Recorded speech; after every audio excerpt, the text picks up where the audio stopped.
இசைப்பிரியாவுடைய காய்களை ரெண்டா பின்னால கட்டப்பட்டு அரகுற உடுப்புடன் ஒரு துணியுடன் இருந்த இசைப்பிரியாவை ஒரு உடுப்பும் இல்லாமல் இருக்கிறதாக காணொலியில் வெளியே வந்தது. இசைப்பிரியா ஒரு பெண் இல்லையா? இசைப்பிரியாவுக்கு இந்த நாட்டிலே நீதி தேவையில்லையா? எத்தனையோ ஆயிரக்கணக்கான தமிழ் பெண்கள் பாதுகாப்பு படையினரால் பாலியல் தொந்தரவுக்கு இல்லாட்டி பாலியல் வன்முறைக்கு ஈடுபடுத்தப்பட்ட எத்தனையோ பேர் இருக்கிறார்கள். இவர்களுக்கு எதிராக எந்த நடவடிக்கையும் எடுக்கிறதுக்கு ஏன் இந்த நாட்டில் இருக்கும் மக்கள் இல்லாட்டி இந்த அரசாங்கம் கொந்தளிக்கவில்லை?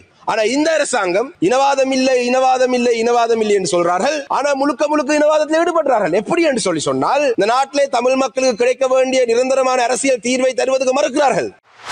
இந்த நாட்டிலே தமிழ் பெண்கள் ஆயிரக்கணக்கான தமிழ் பெண்கள் பாலியல் துஷ்பிரயோகம் செய்யப்பட்டு கொல்லப்பட்டனர். அன்றாதபுரத்திலே அந்த பாலியல் தொந்தரவுக்கு உட்படுத்தப்பட்ட பெண்ணுக்கு நீதி வேணுமென்றதிலே எந்த மாற்று கருத்தும் இல்லை. ஆனால் ஏன் இந்த அரசாங்கமும் சரி இந்த நாட்டிலே மக்களும் சரி எத்தனையோ ஆயிரக்கணக்கான தமிழ் பெண்கள் பாதுகாப்பு படையினரால் பாலியல் தொந்தரவுக்கு இல்லாட்டி பாலியல் வன்முறைக்கு ஈடுபடுத்தப்பட்ட எத்தனையோ பேர் இருக்கிறார்கள். இவர்களுக்கு எதிராக எந்த நடவடிக்கையும் எடுக்கிறதுக்கு ஏன் இந்த நாட்டில் இருக்கும் மக்கள் இல்லாட்டி இந்த அரசாங்கம் கொந்தளிக்கவில்லை? இனவாதம் இல்லை என்று சொல்லும் இந்த அரசாங்கம் தான் மிக மோசமான இனவாதிகள்.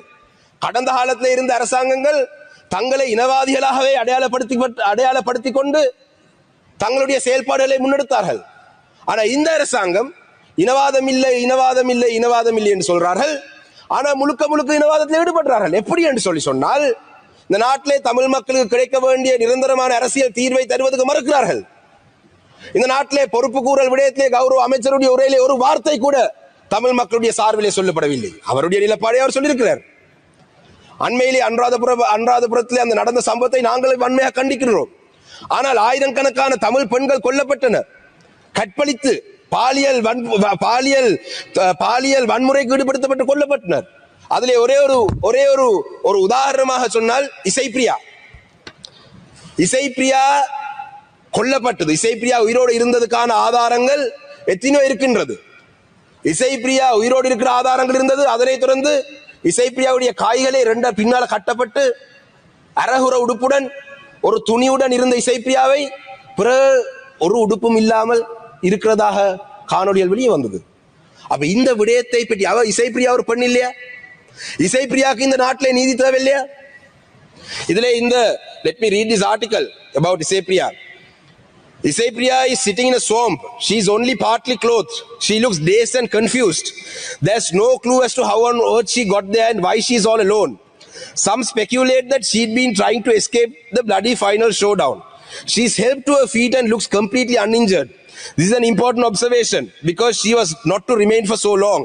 The soldiers think she's the Tamil rebel leader's daughter. She's not, she says. They find a length of white cloth to wrap around her. It's the same cloth that shrouds her in a photograph Channel 4 news later obtained from a Sri Lankan soldier. In his photograph dated later the same day, 18th May, Isaipriya is dead. Her hands are tied behind her back. Right? There's also now a long jagged cut across her face. That grim footage comprises of the part of the notorious executive video which shows shooting dead. You don't need much of an imagination to figure out what had happened. Right? Now, this Isaipriya, it's very clear that Isaipriya was alive. And she was well and alive.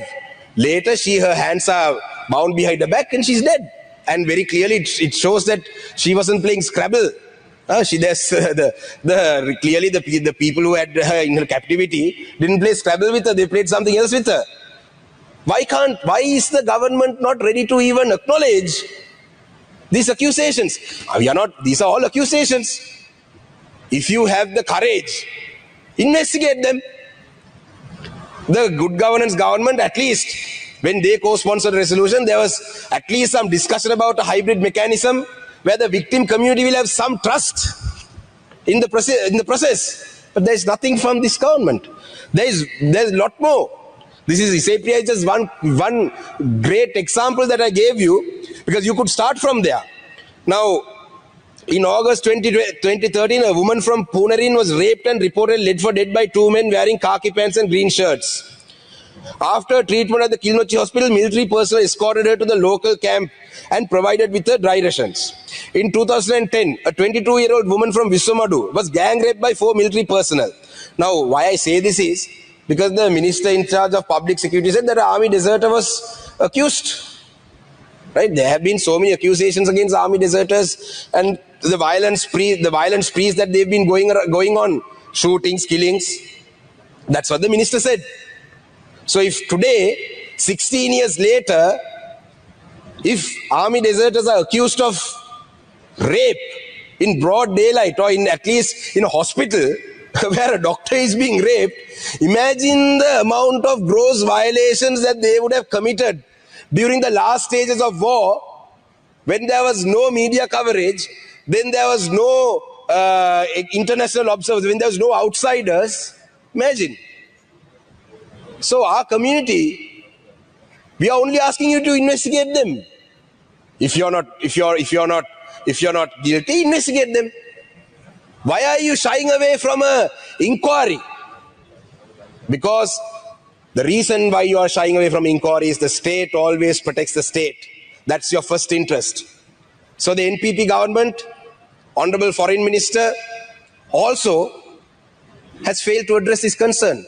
You all are betraying the Tamil people. The trust that the people of the north and the east put on you, except for Batiklo. Batiklo people didn't trust you, and they'll never trust you. Rasamanikam, you have 2 more minutes. Thank you, Deputy Speaker. So, this is what I have to say about the accountability front. But